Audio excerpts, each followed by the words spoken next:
some of the amendments.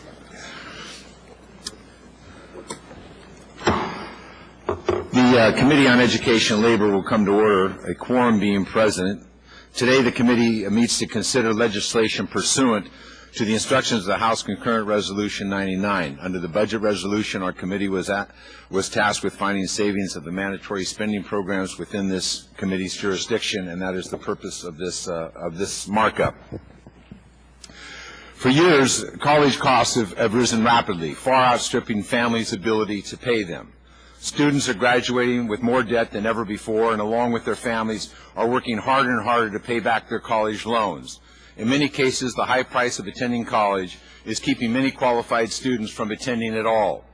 This growing cost crisis harms not just students and families, but also our nation's economic future. This committee is committed to growing and strengthening America's middle class and making college more affordable and accessible for all qualified students, and it's a key part of that overall goal. That's why I'm very proud that we are here today to consider legislation that does more to help Americans pay for college than any effort since the GI Bill, at no new cost to the taxpayers. The College Cost Reduction Act of 2007, H.R. 2669, and the amendments in the nature of a substitute that I will offer today will boost college financial aid by nearly $20 billion over the next 5 years. And the bill does so in a fiscally responsible way. We are committed to pay-as-you-go budget rules, and we honor that commitment in this legislation. All of the increases in college financial aid are fully offset by reducing excessive federal subsidies paid to lenders in the college loan industry. In fact, the bill also includes $750 million in budget deficit reduction. This bill shows that with smart policy we can be fiscally responsible and we can be responsive to the concerns of the American people and their families.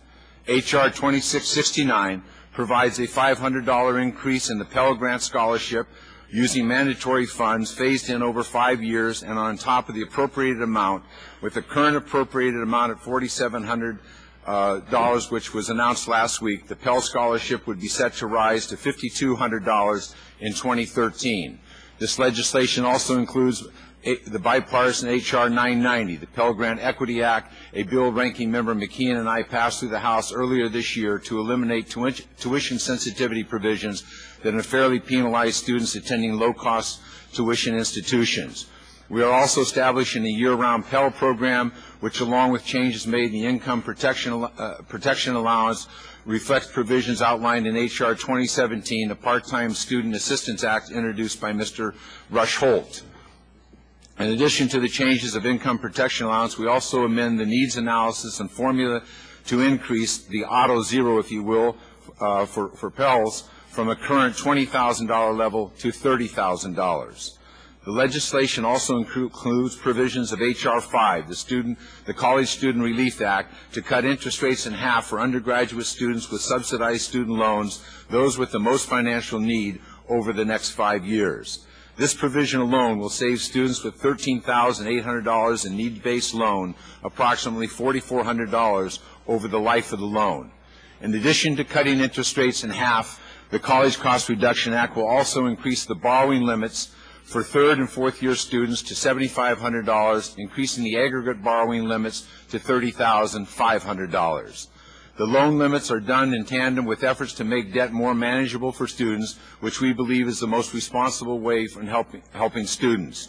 Included in this legislation is an income-based repayment proposal that builds on the tenets of the income contingent repayment program by guaranteeing that borrowers will not have to spend more than 15% of their discretionary income on federal student loan repayments.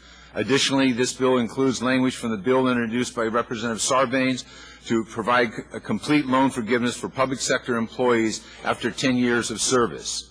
In keeping with alleviating the student loan debt, the College Cost Reduction Act includes $5,000 in loan forgiveness for those serving the country in critical areas, including first responders, law enforcement officers, firefighters, nurses, public defenders, prosecutors, early childhood educators, librarians, and public sector employees. Much of this follows legislation introduced by several members on the subcommittee on loan forgiveness, including Ms. Hirono, who has introduced a bill for early childhood educators, as well as Mr. Sistek, who included the idea of supporting early childhood educators in the Head Start bill, and Ms. McCarthy for nurses and nurse faculty. With college tuition skyrocketing, the bill includes several provisions to address college costs.